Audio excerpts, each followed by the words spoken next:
siya! Pabugnaw sa ta, ning panahosting init magkapuso, kanunay kitang magpangita o bugnaw nga ilimnon o baka pagkaon. Usa sa mga gayong pampabugnaw karon na mga okay ning milk tea. Apan, ani ami na diskubihan nga milk tea shop nga ang dalit, dili lang ang naandan nga milk tea, kundili milk tea ice cream. Ato kining tilawan kay siguradong lami siya. Usa sa mga patok kaayo karon nga pampabugnaw, ilabi na sa mga millennials, mao ang milk tea.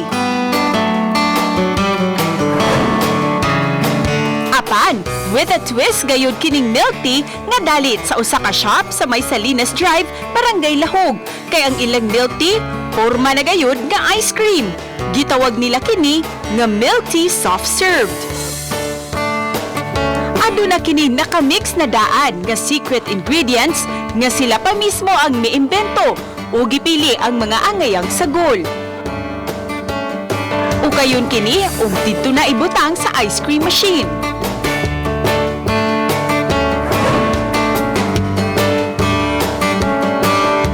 Inikahuman, butangan dayon og pearls nga mao'y nagunang sagol sa milk tea o depende usab sa toppings nga ganahan sa customer.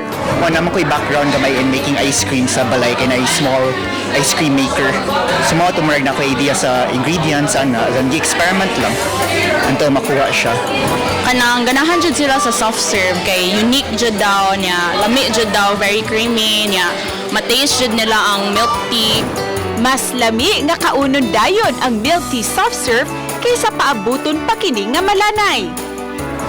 Mo suggest jud me na right after imong paliton kanon jud nimo dayon para mo jud na ang kanang maximum na pagkalami niya kay ang soft serve manggod dali manggod siya mo melt. Uban ni Lian Singkulan ug Jovel Ubiso, Cecil Kibot Castro, Balitang Bisdak.